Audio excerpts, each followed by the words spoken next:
Good afternoon, everyone. Thank you for attending. I really appreciate it.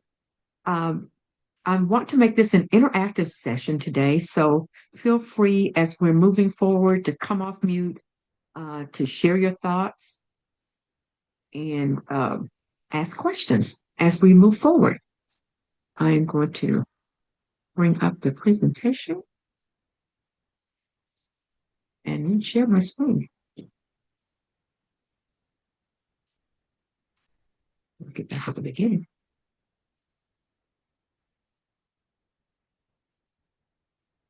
Let's do this first. Okay.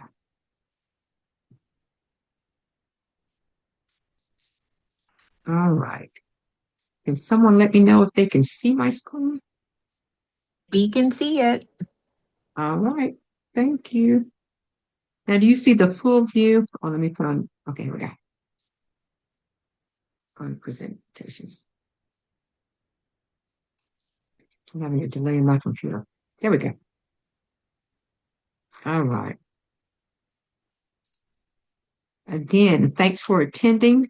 I am Dr. Gloria Solomon, and today um, the webinar is on Overcome Burnout and Reset for 2026 and Managing with Vision in a VUCA World. I'm going to tell you a little more about that in just a minute. And I am the founder of SDG Collaborations.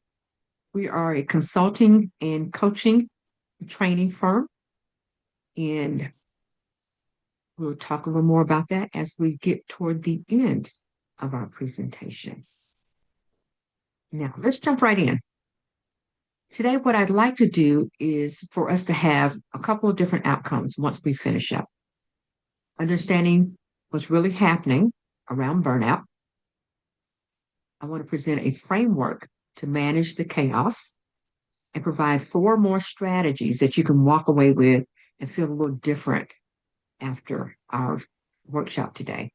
And then present a path forward for you to get some deeper transformation. Now, what I want to do first is just do a check-in with everybody.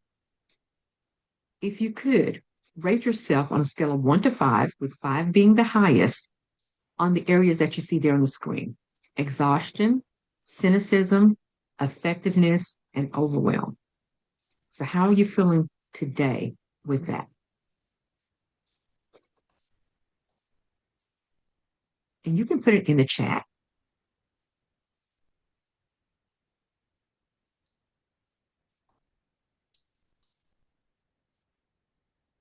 I'm going to try and monitor the chat on my other side.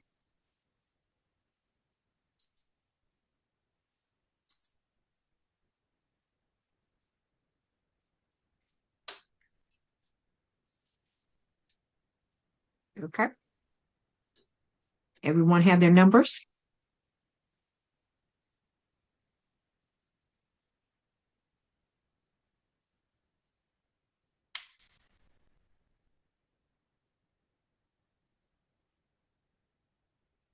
No, I'm not seeing any. Are you all putting it in the chat? Because I'm not seeing anything in my chat.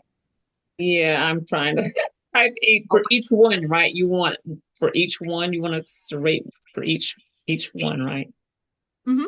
Yeah, and you can just abbreviate them, like Okay. EX for exhaustion, C for the cynicism, Gotcha. and then yeah.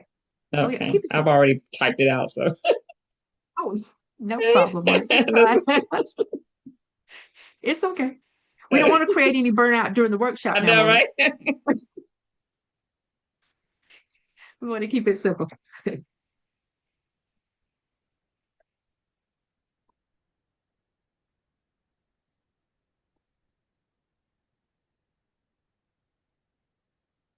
Okay.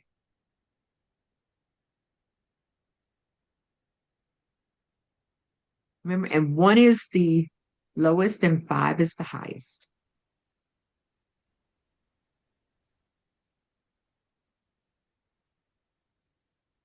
Okay.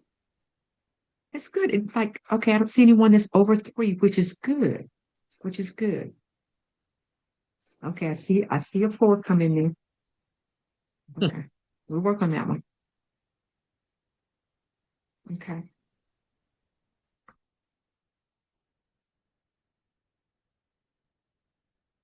Let's move on and let's talk about what burnout is. And I know, we've heard definitions, and this is more kind of it's a lot, and I'm trying not to give you too much to cause any burnout, like I said earlier.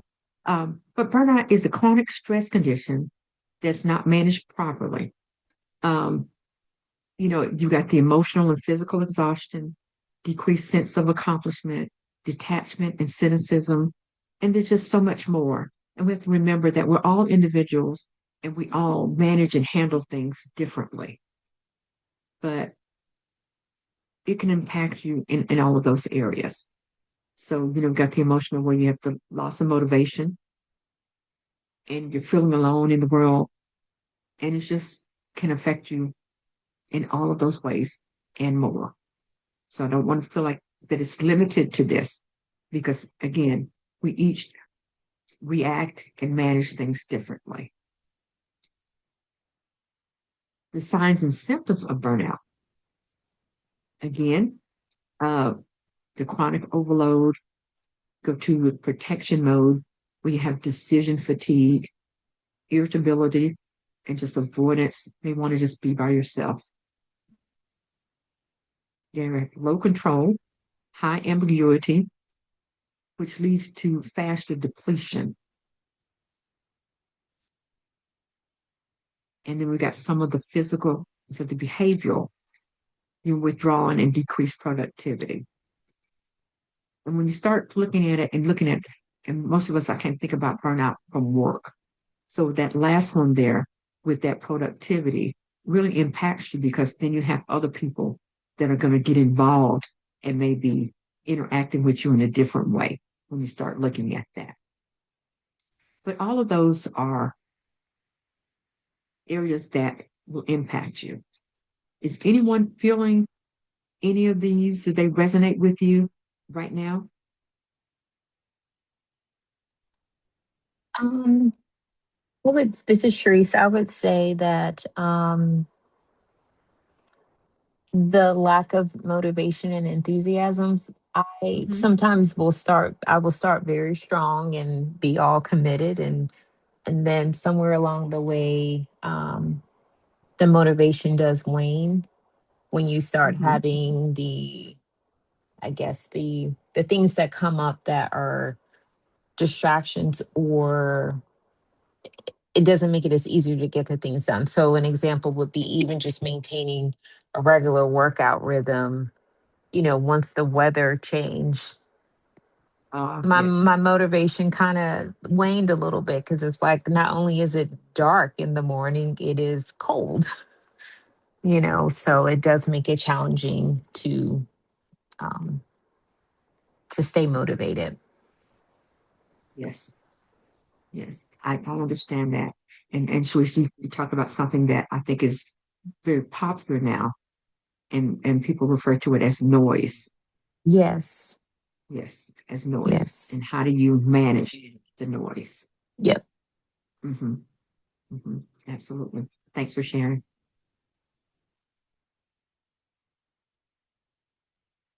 I wanted, as I was putting this together, I took a look and something popped up when I was kind of doing some research and some stats. And I was not aware of this, and I guess it's not my field, but and I'd ask, have any of you seen this? This United States Surgeon General has a framework for workplace mental health and well-being. Now, I'm going to put this caveat out there. Right now, this day and time from the administration, I don't know that they're enforcing or applying any of this with everything that's going on, but it is still there. It's on the HHS website, and I've got the link there. Um, and I believe I saw the website was updated in January of this year, and it looked like the last survey may have been in 2022 related to this. But look at the areas that are there: protection from harm, connection and community, work life harmony, mattering at work, and opportunity for growth. I mean, it's like man, I want to work at a place where all of this is being enacted. And it's like, wow. And it's like this at 80, 90% enforcement would probably eliminate a lot of burnout. Would probably eliminate a lot of burnout. But we have this.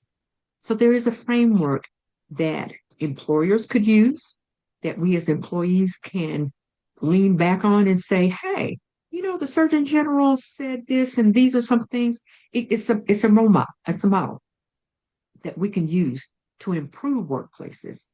If you're a leader or a supervisor, maybe you should kind of look at some of these areas and say, where could I be better, do Yeah. better for myself, as well as my subordinates, my coworkers. But I just saw this and it's like, oh my goodness, I've got to share this.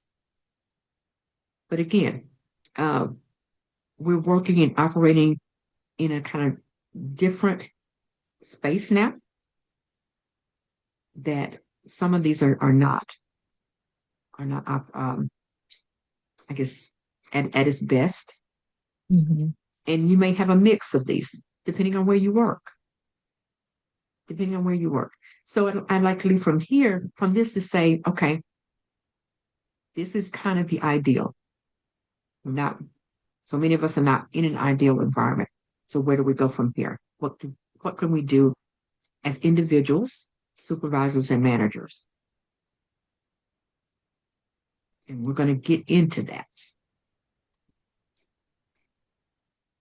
Now, I've just said this is a 2025 burnout crisis. You hear so much today about people saying, I'm tired, quiet quitting, uh, just a lot. So I wanted to pull some statistics. And again, I've got some of the references there for some articles, but lots of studies are being conducted on burnout, and they have been for a while. And the numbers have steadily increased. I think, don't have to say why, um, but these are some of the numbers. And I'll let you just kind of take a look at those. And I looked at the percentages, it's like most over 50% in all these different areas. And as you look at those, I would say, is there one area that really stands out for you that may fit you better than the others? Is there an area that you may be able to make an impact or make a change? Is there any way you can make it a little bit bigger? I have my glasses on, but it's still strange. Oh, I'm not sure. Hold on, let me see. If not, that's okay. I can still see it. It's just I have to just kind of Would you lean be in a little willing closer. to just maybe highlight each, go down and highlight each stat for us? Do you have a moment to verbally kind of read what? Okay. I clicked on it. Okay. And I know that's really big. So let me come Yeah. on go down Mm. because I can't get it all on the screen once I did that. You know, hello everyone. This is actually intriguing because there's a book that we are reading, a part of our book club for work, Mhm. and the first chapter, it's called The Culture Code. And in this first chapter, it gave an example of these executives working together against these kindergartners and how the kindergartners did a better job on a project because of their no strategy. Like a lot of the elements that the executives applied versus what the kindergartners did, you would have thought that the executives would have led in this project, and they did not. They failed miserably. And we were Wow. talking about how, as people, we have a tendency to come in with this, oh, what are they going to think about me? Or we're looking at status and titles, and that determines how people make their moves. Whereas those kindergartners, they could care less about each other's status or title. They were very short scripted. And a lot of times, too, we look at things like this and we got to talking about psychological safety and how there needs to be a chemistry as you work with others. And sometimes that can't happen But it does happen in those places or in environments where they think that they're working with their family, like where they're describing that I'm working with somebody that feels like family now, as opposed to that, oh, I don't know what they're going to think about me, or what are they thinking about me? And do I feel safe here? So I think that sometimes that can happen depending on the behaviors of the other individuals and how those leaders either make you feel or are not even understanding how their behaviors or they're sending signals like, no, it's not safe here. I'm going to write you up, or, it's just different things. But I Yes. certainly see how that can happen. Oh, thank you, Carla, for sharing that. You're absolutely right. And it's so important.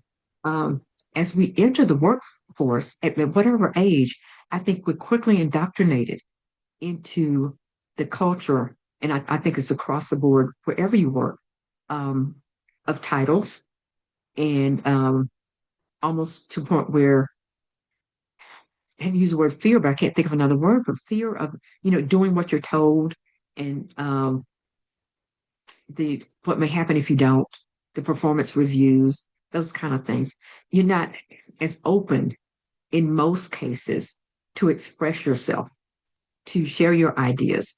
And I think once you kind of join an organization, you quickly find out what you can do in those areas.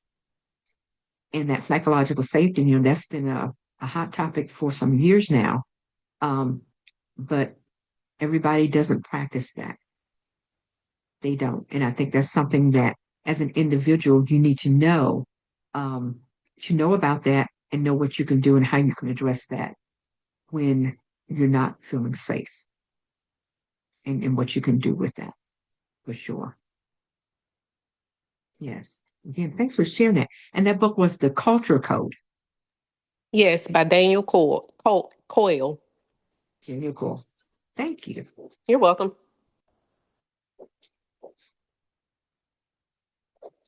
See, we're touching on a little bit of everything here. Now, what I'd like to do now is kind of go into some triggers and causes for the burnout. I'm wrapping it all into one package and putting a bow on it and calling it VUCA.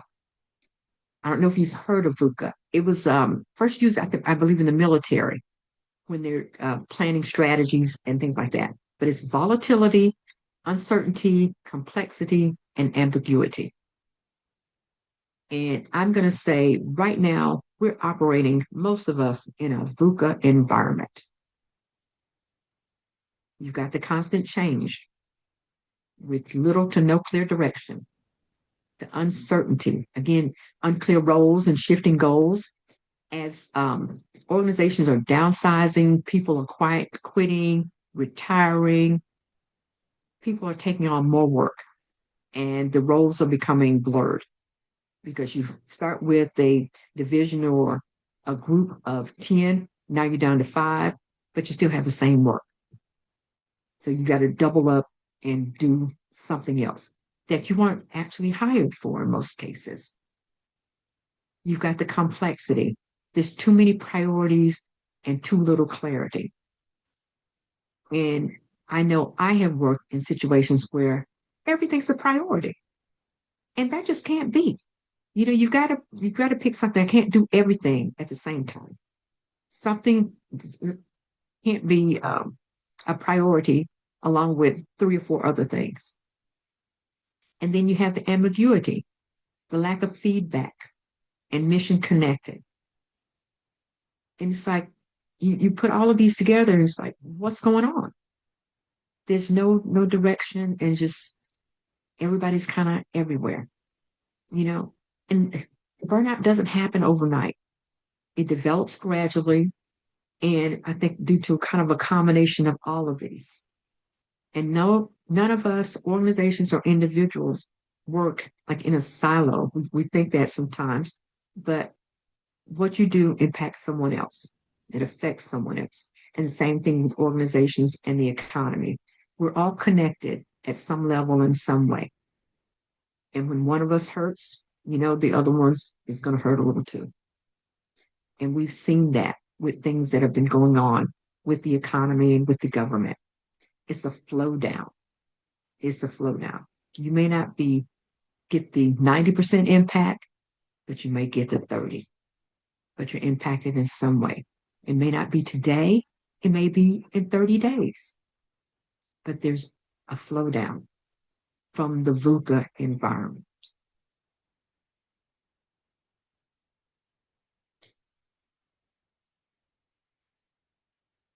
Now, they say there's a leadership burnout crisis as well.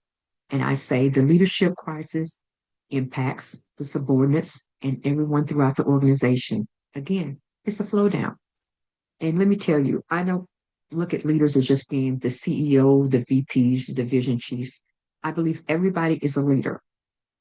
I said I'm going to write this book, and now it's almost not applicable. And my title was this cubicle CEO. Remember when we were all in cubicles? Now, sometimes people are still in cubicles, and maybe they're now in more of a workspace where they have a shared space and that kind of thing. But with that concept, is you're in charge and you lead your area, your workspace, your role. If you are the secretary, you're the leader at being the secretary and what you're managing.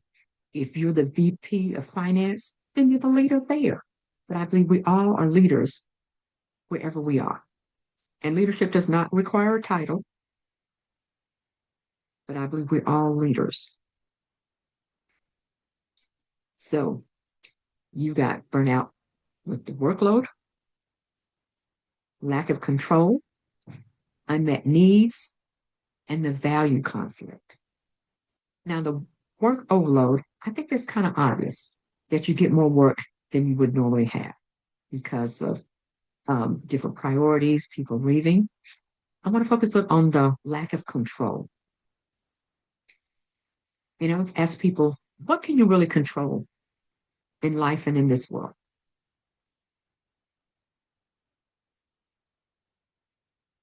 I think it's only one thing, really, and I think that's yourself. Now, not having control over the work decisions and your support and everything else, that leads to the burnout. Unmet needs, that you need more supplies, more resources. Those resources can be materials, people on the team. And then, of course, we have the value conflict. What are your values? Do your values align with your organization and your team and what you're doing right now? And think about what your values are. And I know we kind of go from day to day and not really look at that, but do an exercise at some point and list out all your values and then look at all the areas of your life and see if they actually align with your values.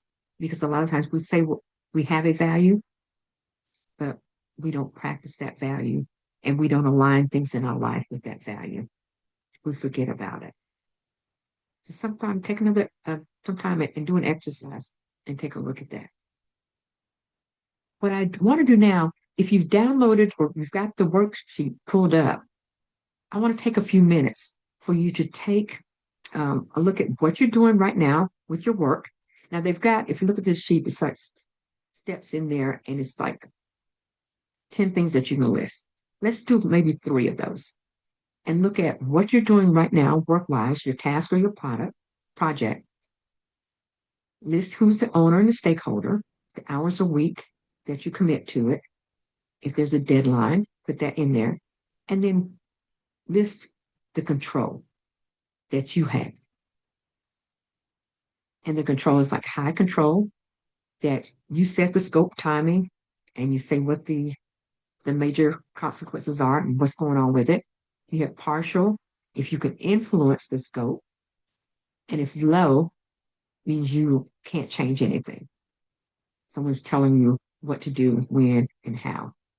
Take a few minutes and do that. That's step 1. And list 3 things and list those out. I'll give you a few minutes to do that.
We don't. Do we have three?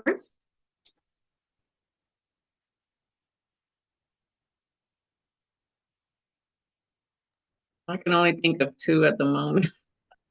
Okay, no problem. No problem, Monique. Yeah, yeah.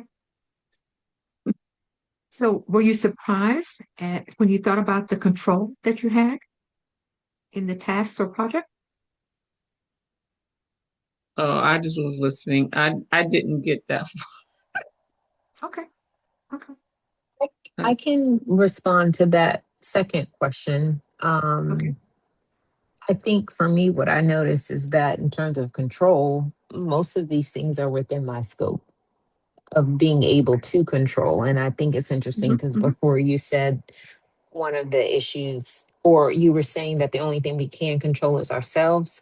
Um, and I guess my point is for me, I find that my productivity and my ability to not be burnt out is very much related to the degree that I defer and delegate. So, Mm, like when I think about my list, most of those things are actually things that I need to delegate. And there are, so that's, I just thought that was interesting.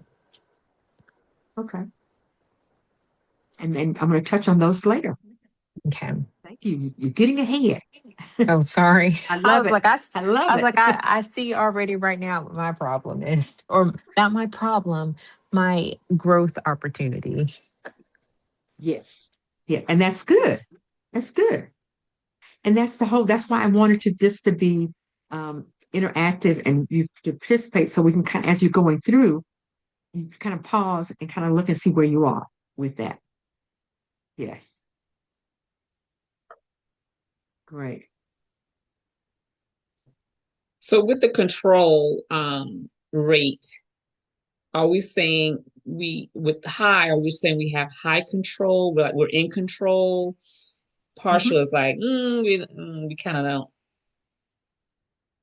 Yeah, if you look on the sheet there under the like the control legend right before the table, it says hi. It says you can set the scope, timing, or Oh, say okay. I'm no sorry. I didn't without even. major consequences. Oh, it's fine, Okay. honey.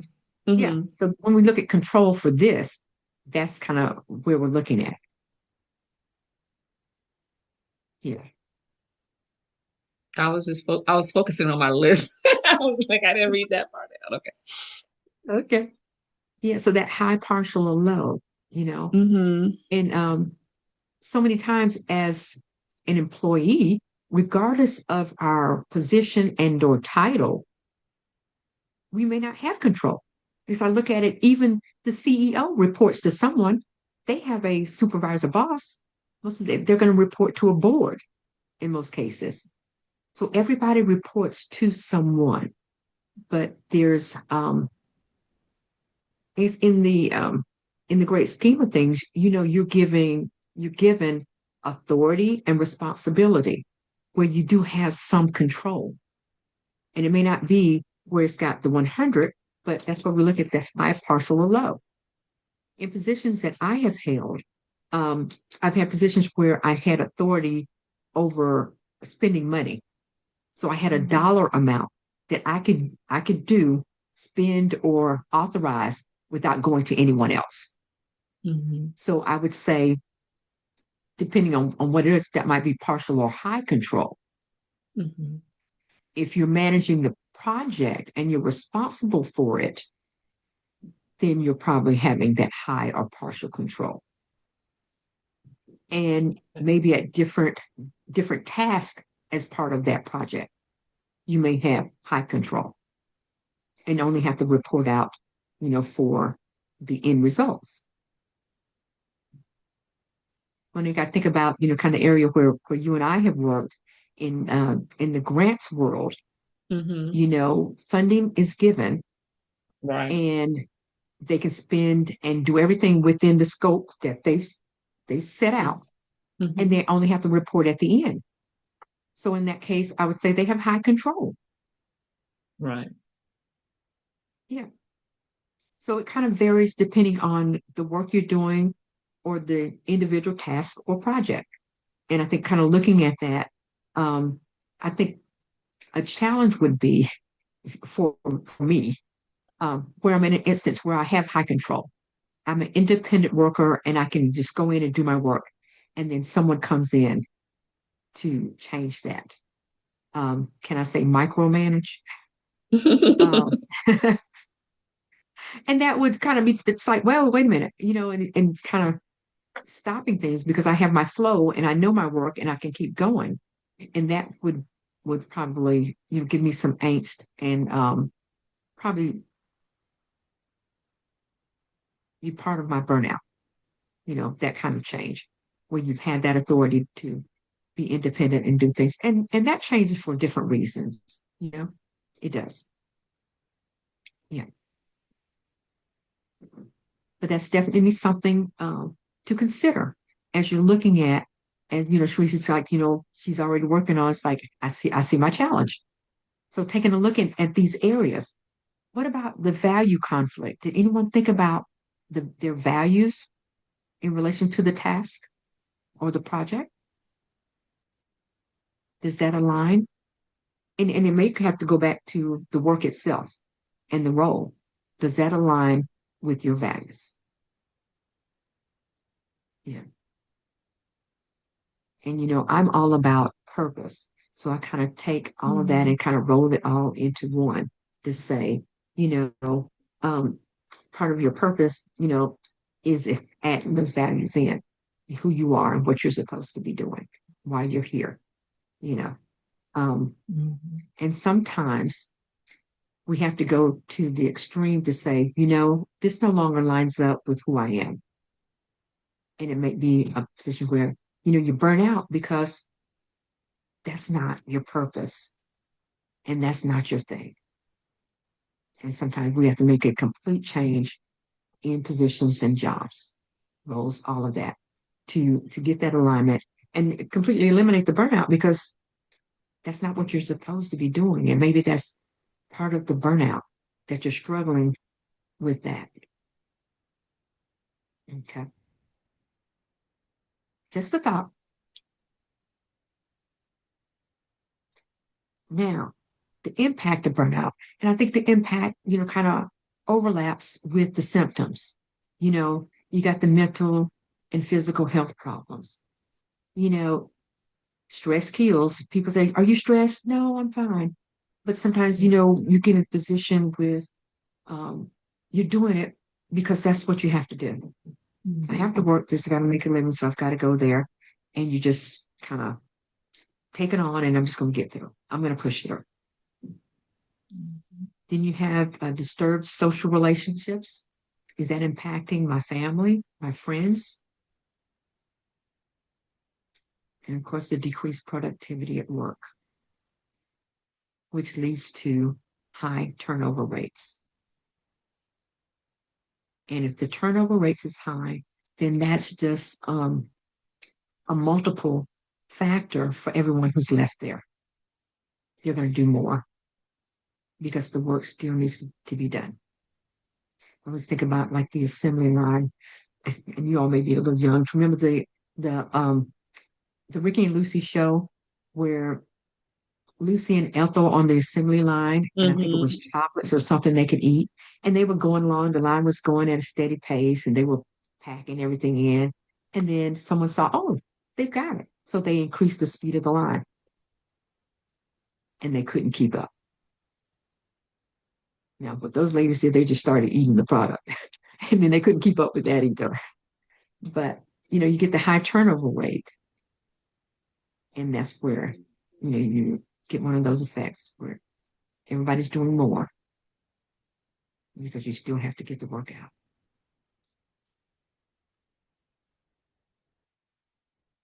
Now, how to prevent burnout. And Sharice gave us her example. And these are things that people talk about all the time, setting healthy boundaries. And we'll talk more about this a little bit later. Managing time and priorities and maintain physical. I don't know about you all, but getting enough sleep, eating nutritious food, exercising regularly, and making time for relaxation or hobbies. I'm a little slack in those areas, in many of those, and I need to get back to that. And I tell people, if you're not well, you can't help anyone else, and you can't do much well. You've got, these are we all need to probably work on a little bit, in one or the other. And let me speak for me. Um, Definitely need to improve on those, which would help the burnout to take care of myself physically. How's everyone else doing in those areas? I know That's you my all look top physically priority, fit. taking care of myself, especially my physical and mental during this time of looking for employment and Mhm. working as a substitute teacher as well. So it's Oh, yes, right now yes. that's very important for my mental and physical, Mhm. maintain my physical as well. So Yeah. Honey, we have to have a conversation later. So we're due for that yes. to talk about some of that for sure. Yes. Yeah. What I want to do is introduce a new framework, VUCA 2.0, the reset model. I'm changing it up.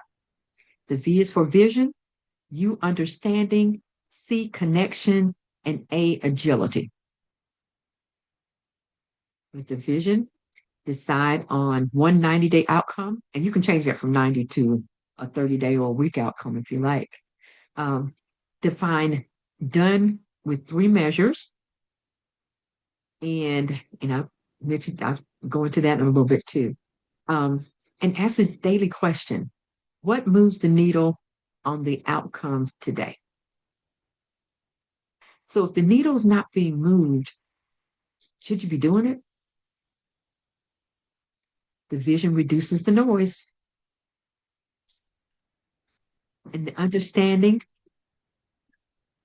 list the key constraints and assumptions, and just go with one small test for the week. Your question here is, what do we need to learn next? And this one is going to speed up your decisions. With connection,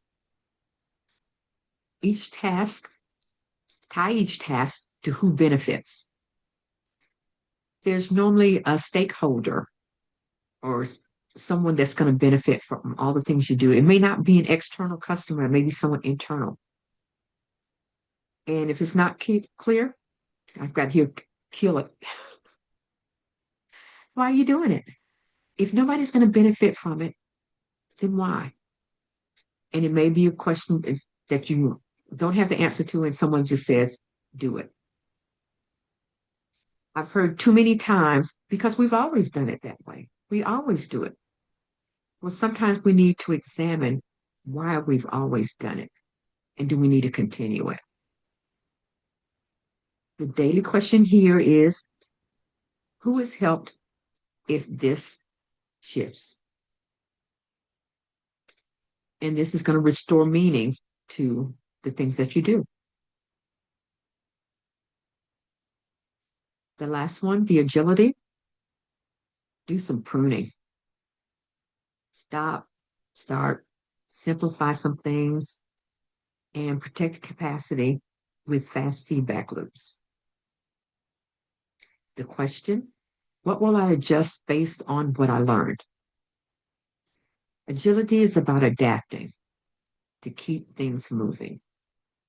If we're not adapting, then we're going to have some issues. Right now, things are changing in so many ways. And some things we have no control over. We just have to adapt and move forward. So this is the VUCA model that I'm saying to use to move forward to help with some of this burnout. Dr. G, Yes, ma'am. Go right ahead. yeah, go back to Okay, the previous slide. You just under right ahead. connection for the daily question, who has helped if this it says ships. I think you Oh, wanted to say shift, so make sure you kind of correct that. oh, thank you. Uh-huh. Appreciate that. Okay, I'm making a note. Let me put that on there. Yeah, it's better than you say if somebody SHITs. Ah, ah, Exactly. That's funny. I love it. Got it. Okay. What I wanted to do here was really kind of break this down to a more simpler form so it's kind of more understandable. With the vision, in fact, just go into kind of what it means. Pick one clear goal for the next few months. And this is going to help you to get direction. With the understanding, write down what you don't know and test small ideas to learn fast. In the connection, know who you're helping and how your work helps them. In the agility, work in short steps, check results often, and cut the extra work. With that adapting. Does that make sense? Just kind of do that. It The does. vision, It actually, understanding, connection, agility. I love this. And thank you so much. I wanted to well, I saw someone post a wall calendar recently and they were like, write your goals. And I was like, it really didn't come to mind at the moment. It was like, why would I purchase a huge wall calendar for home and do that at home? Like I could see that at work, but I was like, why? However, using this, it would make a lot of sense. And then just making it more basic to setting like SMART goals, something that I can easily attain too. So I love this. Thank you. You're welcome. And I always love writing the goal. You know, that's Bible too. Yeah. Write it, make it plain. Hmm. Yeah. And if you have it written and it's in eyesight on your bathroom mirror, the refrigerator, if you have like a cork board at your desk or somewhere, it's a reminder. This is my Mhm. goal. This is what I have. And I think about with that vision boards because you make a visual of what the goal is and you can see it. And it does something about having that picture, even if it's a picture in your mind. You know, when we think about even buying a car or a home, we know what we have an idea what it looks like. So why not for everything else? Yeah, for sure. Now, what I want to do is to go back to our worksheet. Let me see which one is it. Okay. Um,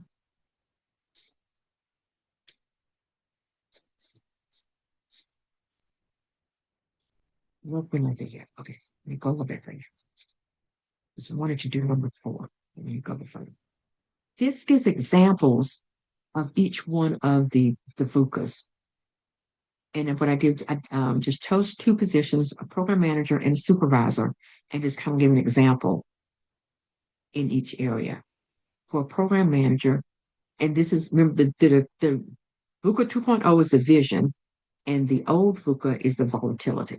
So it kind of goes from one to the other. So in the new version, vision, a program manager was set one 90-day program outcome. Then you're going to define when it's done. So, and it's got the 3 measures there that the pilot's live, all the critical defects are closed within 48 hours, and then align streams. Going to convert the outcome into a single roadmap and view with a green light. And then supervisor kind of gives you an example there. I'm going to set a team outcome, define the goal, and then to visualize it. And post the outcome and the 3 measures at a station board.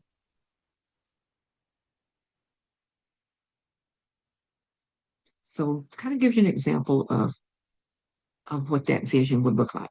So when you think about vision, it's take a look at the future and planning, understanding versus uncertainty. We're going to bring up the assumptions, map the constraints, people, budget, vendor, lead times. I love that where it's like people and budget. Are those not always going to be some constraints? I don't have enough staff, and you didn't give me enough money to finish it and resources.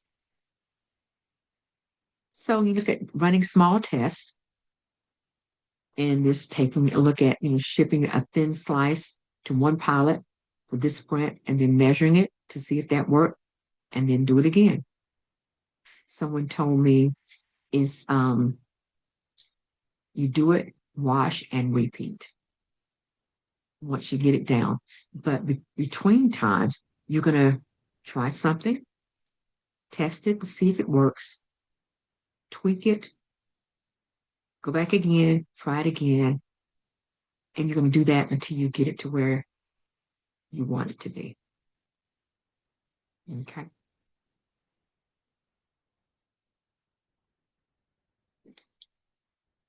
The connection versus the complexity.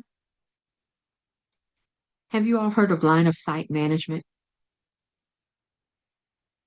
I learned this years ago. No. It's like, what? Mm-mm. No, I've never heard of that term. Line of sight management. Okay, I'll put it to you this way. When they wanted everybody to come back into the office, no more remote work because they wanted to see you, line of sight.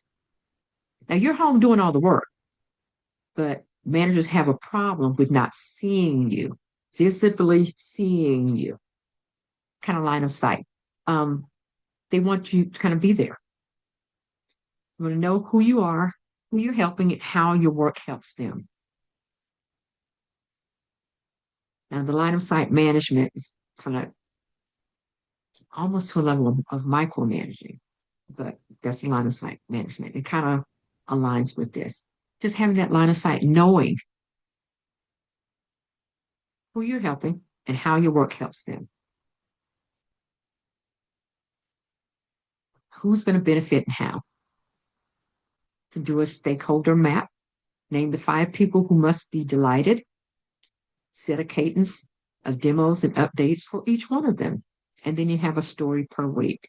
Share a real customer impact story in the program update to keep teams focused. From the supervisor perspective, is task to impact. You want to tag each task on the board with the beneficiary. The example would be order accuracy results and customer retention. And then trim non-value work. If there's no benefit in what you're doing, then why are you doing it? And then, of course, you want to do some recognition.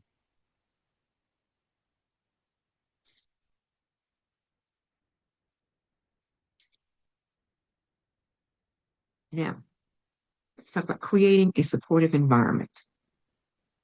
So important. And I think that goes back to this, one of the Surgeon General's points.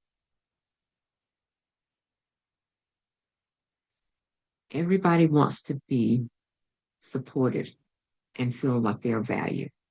So you want to promote open communication, encourage work-life balance, provide mental health resources, and foster a culture of apprehension.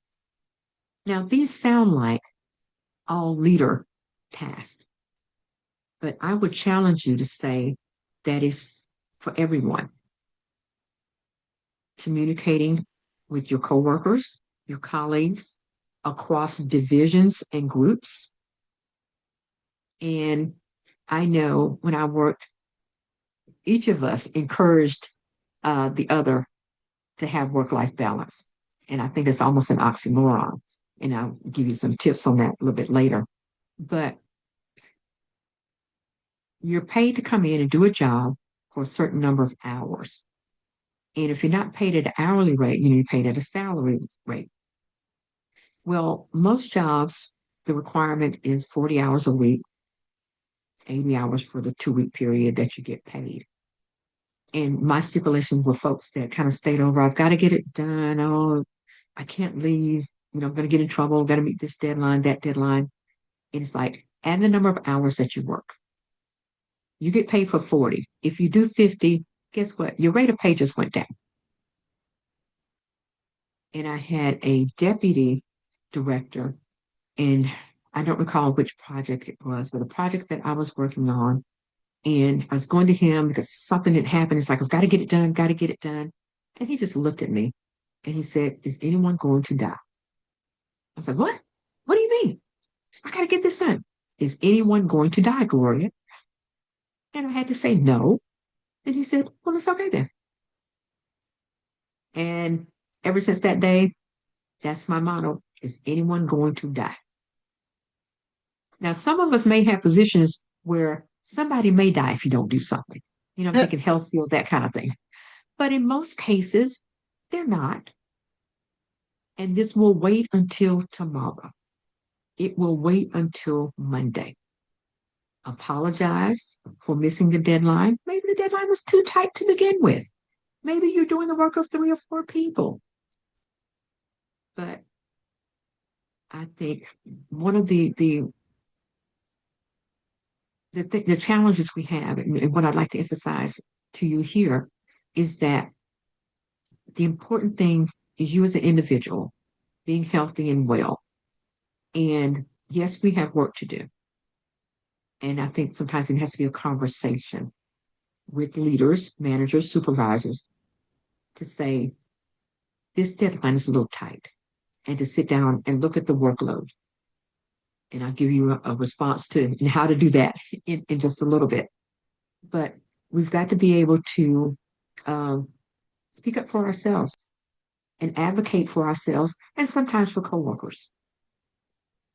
For sure, because that goes down to the next one about that mental health.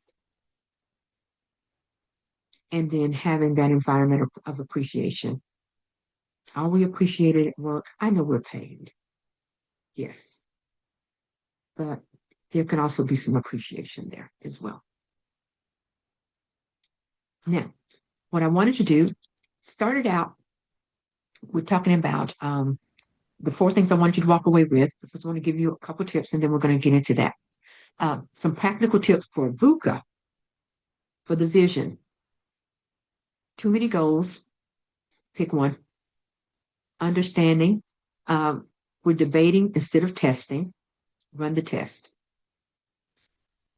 Connection, reports with no readers. Stop. The agility, adding work without freeing capacity. Prune first. And we're going to talk about how you can do that.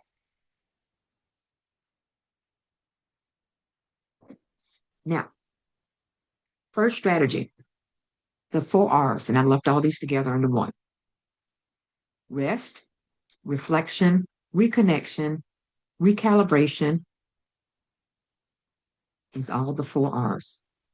And we talked about some of that already, the rest. 2026 is not about adding, it's about aligning. Does this align with what I'm doing? Does it align with my values, my role? Taking a look at some of those things.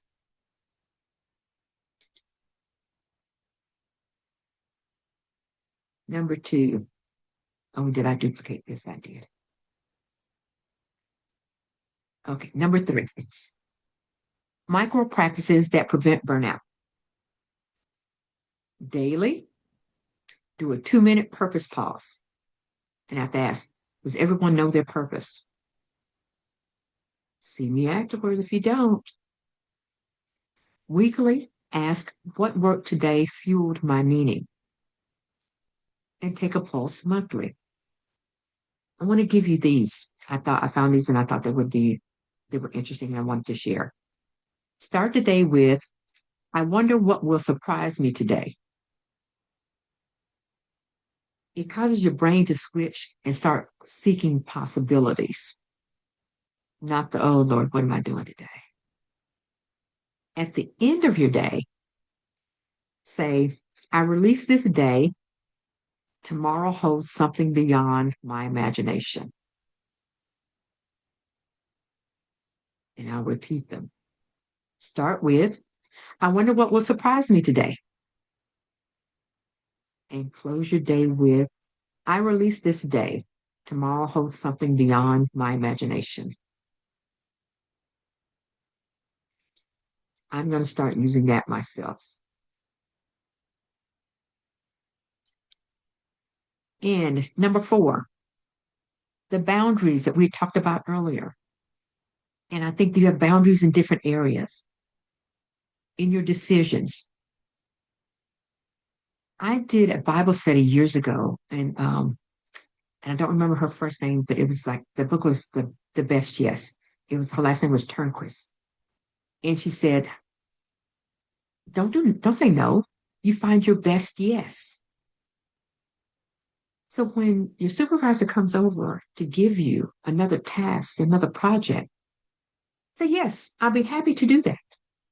But let me see what I can take off my plate. Maybe we need to sit down and have a discussion. So the answer is always yes. Yes, I will put that on my calendar to do in 2 weeks when I finish this project. I Yes. think it's so And I will interesting need, that, sorry. go right ahead, go ahead. I was going to say, I think it's so interesting that you're saying that. And I do like the spirit of what you're saying because these days there's so much emphasis on boundaries. And girl, I had to say no. And like there's a harshness that Mhm, I mhm. think comes out. And so I mean, we do know that sometimes when we say yes to something, that means that we are kind of saying no to something else. But I think I do like that spirit and the energy of what you're recommending that we do because it is Mhm. counterculture to what's Yes. happening now. But also, if Mhm. we do some of the other things that you have talked about, it does better position us to be able to say yes. And it causes the other person to, like when you, how you said, well, yes, absolutely. Let me see what however you described it, what changes I need to, what I can take off my plate, because then that forces them to reconsider what they just asked you to do as well. Yes. And to even set a date, even if it's outside of work. Yeah.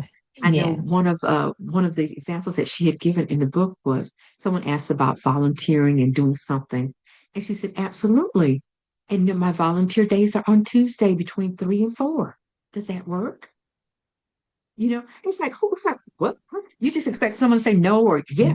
No. Right. This is my date that I have set to do those activities. Hmm.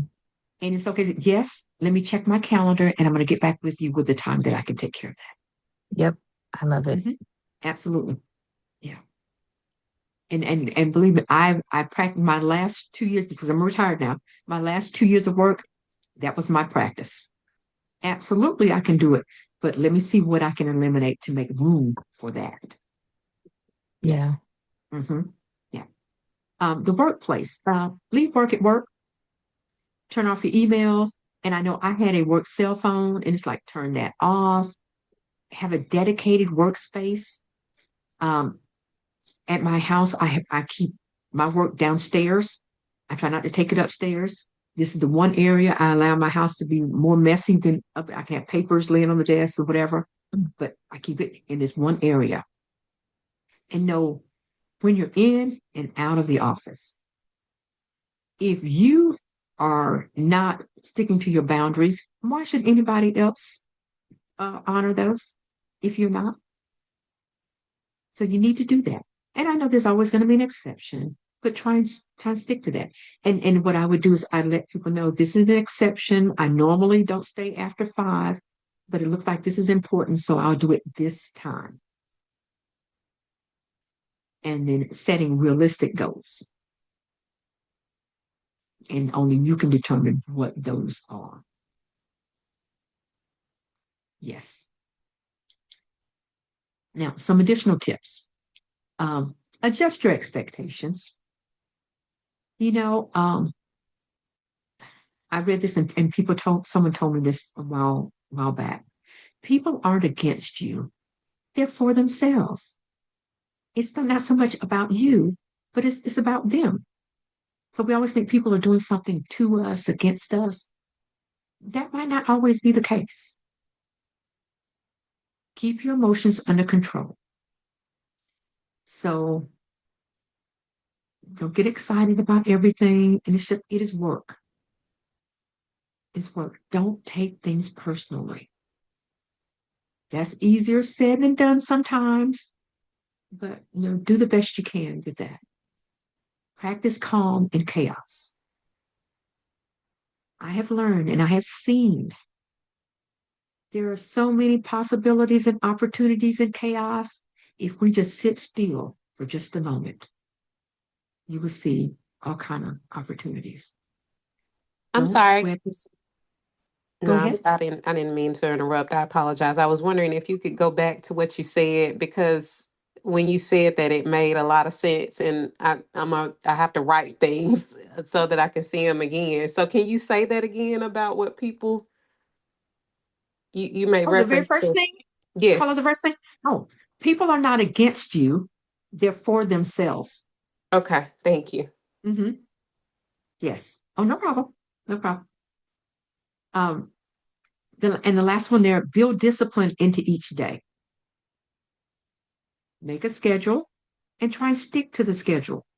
They say you should do 30 minutes, 45 minutes of just concentration on a task and do as much as you can, then take a break and then come back and do it again versus sitting there for hours trying to push through with something. Give yourself a break so you can focus for short periods of time. And after that, and you just kind of wane down. It's like, it's almost like what you said earlier, Sharice, about the motivation.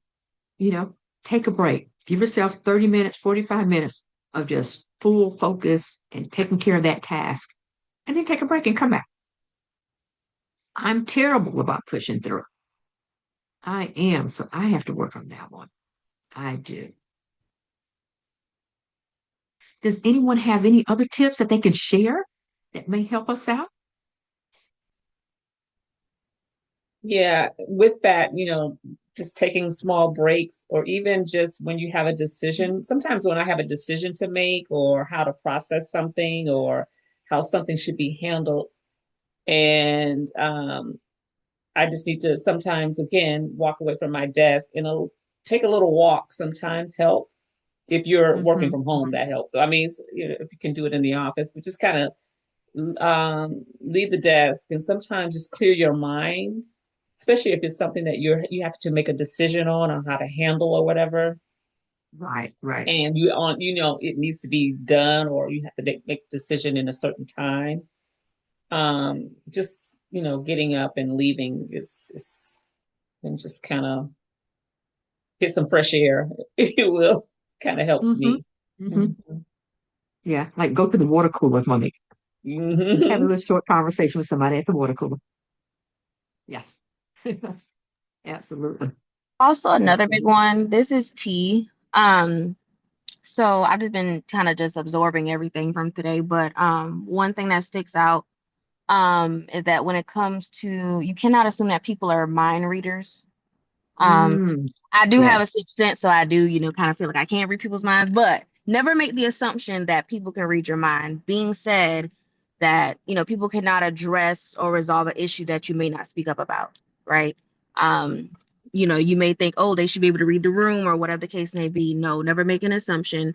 Always speak up. How they say closed mouths don't get fed, and it's really true, but it applies also to when it comes to how we're talking about now with burnout and so forth. Like I've been in the world of HR for over 10 years. So as you can imagine, Mm-hmm. the question that you mentioned, Ms. Gloria, about, hey, ask yourself, what will surprise me today? I'm kind of scared to ask myself that question because working in HR, you just don't know what you're going to get. But it goes to show, like, we may have had new hires who have come in who just abruptly up Mm-hmm. and quit for one reason or another. And it all starts to, you didn't even give us the opportunity to know what the issue was to then be able to address it. Right. Yes. So I say that, to not only just play out in that environment, but in general, you have to speak up. You have to be vocal. You have to utilize your voice and don't assume that people are going to be mind readers regarding how you feel or what you may need. So, Oh, thank you, T. I love it.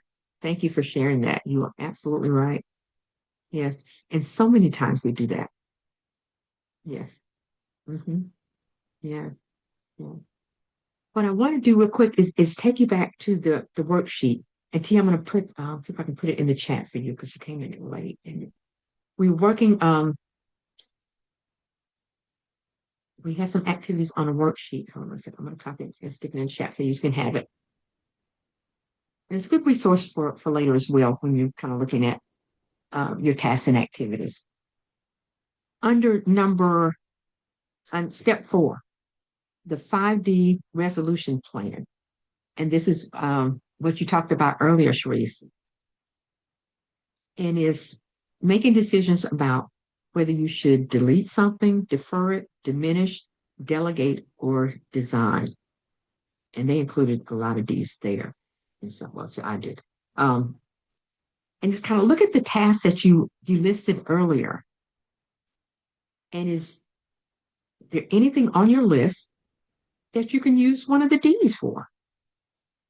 We don't think about that sometimes when we want to do everything. And sometimes you can delegate to a coworker. It does, if you're not a manager or supervisor, it doesn't mean you don't have anyone that you can delegate to. Delegate it back to my manager. When you're looking at tasks, break them down sometimes. And sometimes you may not be the best person to do all of it, or may not be the best person to do it at all. And as he said, use your voice. Have a conversation with whoever that is that assigned it to you, who has control over that task or that activity, and talk about that. Maybe this isn't a one-person task. Maybe it is a team or group activity. So step out and be bold and do that, especially nowadays when we have so much more work to do because of people leaving and just the downsizing within organizations. So definitely look at things that you're doing and make those decisions. If you need to go talk to someone about which one fits best, because truly, I know when I was working, there were some things I didn't need to do at all. It was one of those, why are we continuing to do this? And I did ask that question. And the answer was like, no, you don't need to do that. So that took something right off my plate immediately. So think about those things. And some things can be combined. So I think take a look at what you've got on your list and see what you can take off the list for you and move on to someone else. And maybe someone else is the expert in that area and they need to do that instead of you. I think with the burnout, a lot of the burnout is workload. Another good portion of that comes from management and how leaders are leading and interacting with staff. And I think once you kind of go through some of these things, you kind of look at what you can do for yourself and then being an advocate for yourself and having that conversation with the supervisor, manager, leader.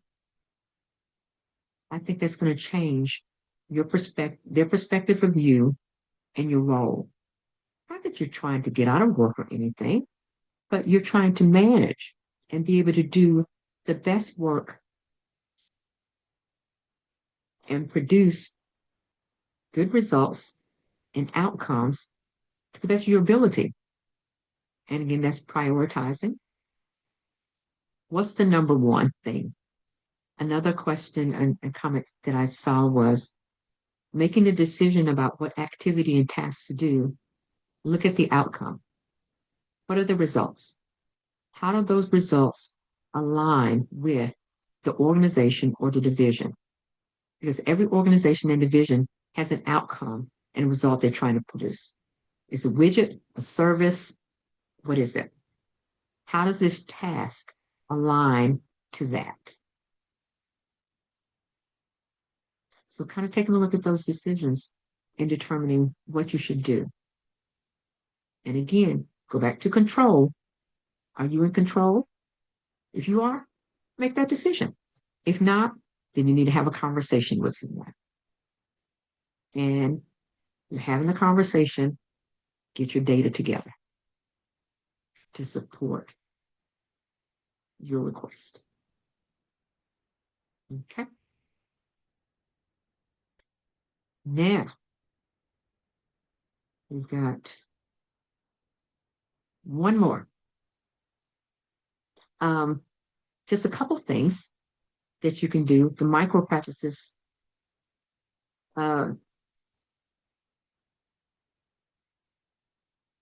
Daily, do your pause of checking in. Weekly, what worked today, fueled meaning, and then the team pulse. Now, what I'd like to do, and before we do this, any other questions or comments because we're coming to the close?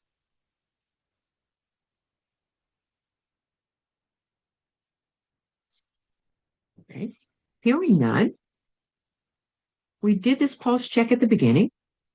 I'd like to do it again to see where you are with all the information that I shared with you and that you shared with the group. And I appreciate the participation in you all sharing. So, rate yourself again. How are you right now?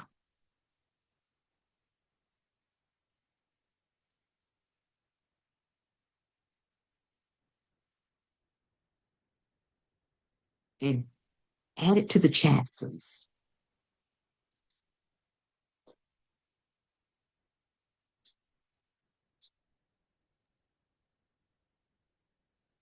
I'm driving, but I will send it to you shortly. Oh, no, you're fine. You're fine. Just be safe. It's hard to participate and drive. Okay, Monique says the same. All right.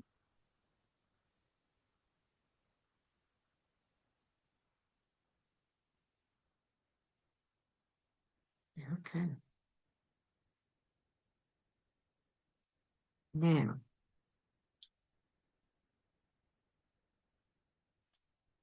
the 2026 reset. Now, what is today? Today's the 7th. Today's the 8th. So we have, what is it, 31 days in this month? So we've got a couple weeks left before 2026. So I would say, don't give up. This is the moment right before everything shifts. Identify. You refuse to settle. Strength built without applause is where you are right now. And there were people who, and still are where you are now, and having a challenge, facing some burnout, but they're still going. I see you all are still going. You're still standing. And, like I said, in chaos, there are opportunities. Stay in the room, stay alert, and set a vision. Where do you want to be 6 months from now? Start thinking about that. I know where I'm going to be from 6 months from now. I'm going to be a kaleidoscope.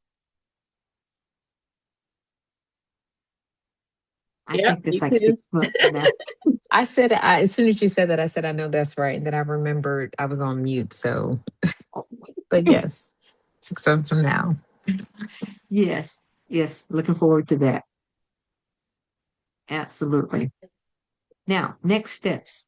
And I mentioned focus on purpose, but even before we get there, and part of that is 3-week boot camp that I'm doing for burnout.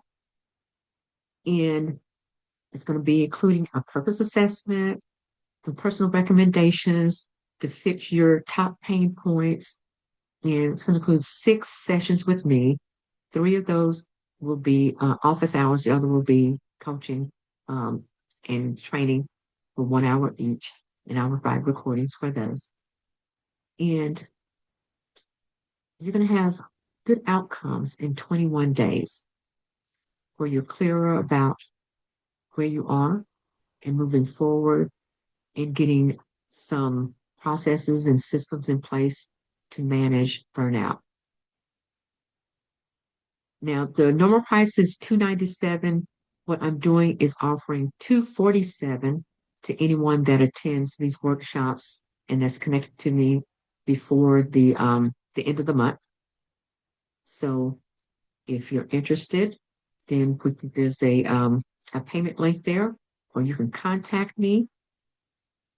And I have to put my information in the chat. So that's next steps for me from here with the boot camp. And I'll just pause and ask if anyone has any questions about that.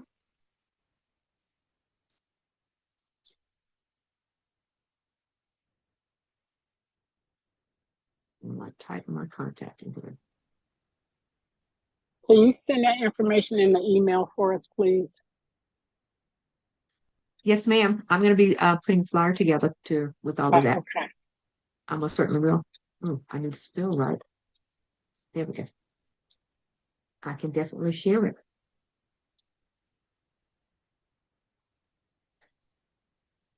And I'll be sending a couple of the additional resources for attending. And I want to close with this. It's a quote by Louise Hay. And Louise Hayes was a motivational speaker, and she owned the publishing house, Hay House Publishing. You may have heard of that. And she says, all is well. Everything is working out for my highest good. Out of this experience, only good will come. I am safe. So as you go through day to day and you think about all the challenges, overwhelm, or burnout, I'd say reflect back on this and do a screenshot here. And I'll send it as well. But I love her quote. All is well. All is well. And I was thinking about the song, All is Well with My Soul. I was thinking the Yes. same thing. It is well. It is well. Yes. Well. I wanted to play it here, Monique, but it's like, okay, I'm not gonna do it. But yeah, and I think that's why I like her quote so much. But yes, for sure. Yes. And I want to thank you for attending. I appreciate you so much. And please reach out if there's anything else I can do for you, if you have any questions. And I would love to be able to serve you during this time. This was Thank you. wonderful. Thank you so very much. Very, very good. Very good for us. Thank you. You're welcome. You're welcome. I appreciate you. And I'm gonna